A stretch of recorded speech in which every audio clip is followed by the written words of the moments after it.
Hi, well I've got my work cut out today. I'm demonstrating to you one of these sync leads. There's nothing fancy or flash or exciting about it. It's just a functional bit of kit that you could do with. Now, I use this all the time because of the virtual tours that I create, and I need to be able to have this facility so that I'm away from the camera and I'm not knocking it or moving it. And in essence, that's what you're doing. I'm attaching the lead into the side of the camera, and instead of me then needing to press this shutter release on the top, I can press the lead over here and it takes my photo for me. So what scenarios might this be useful in for you? Definitely if you plan on doing some long exposures, if you fancy having a go at taking some of these scenes where you're blurring out the water or getting the clouds coming over. Nice London scene where you really want the thing to come to life with just all the lights. Yeah, long exposures like this, absolute must. When your camera's on a tripod, to be honest, if you're needing to put your camera on a tripod, I would absolutely be shooting with a remote release. There's no point sticking a camera on a tripod and then moving it anyway, because you still have some chance of knocking it. So long exposures is one. Another opportunity that maybe you wouldn't think of is this will give you the chance to work better with your subject. And if it's a baby or a child, a young child, I can set this up, I can expose it all, I can have it, perfectly set for where the baby's sat. And it means I can come over here then and be shaking a toy or be getting animated instead of having my face stuck behind here. If you've ever worked with children and tried to do this, as soon as you put yourself behind here, you become quite threatening.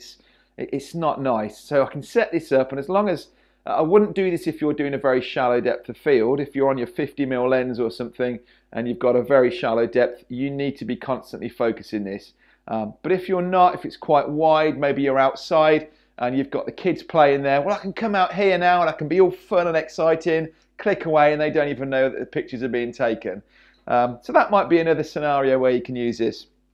But they're £5, Get hold of one of these. You need to make sure you get the right one because different cameras, different makes, all got different leads. So before you buy any of them, I've put links to Amazon, but before you buy any of them, just double check, please, that the make of your camera, the model of your camera is actually listed on the description before you buy it. And then, yeah, absolutely, it's one of those, this kind of kit you just build up over time and it will last a lifetime. As long as the camera doesn't change, or in fairness, I've changed several cameras and the lead has stayed the same. Ones like these you can press and hold just to do the same effect as this, or with the bulb I can set this open. You can see there's a different coloured background here and it stays open as long as I leave it, and then I can take it off. Because my camera will only by default do 30 seconds, I believe it is, that I can leave that open. But if I flick it over or if I put it onto a bulb or a longer exposure on that, I can keep this thing open and it will stay open for as long as I keep that, and then I can take it off. So yeah, lots of reasons why you might use that. Small bit of kit, very inexpensive. That's all it is. Wrap it up, put it in your bag. Definitely a good little extra stocking filler for Christmas or a present at any other time of the year. So grab that. Sorry it's not very exciting, but it's all good stuff.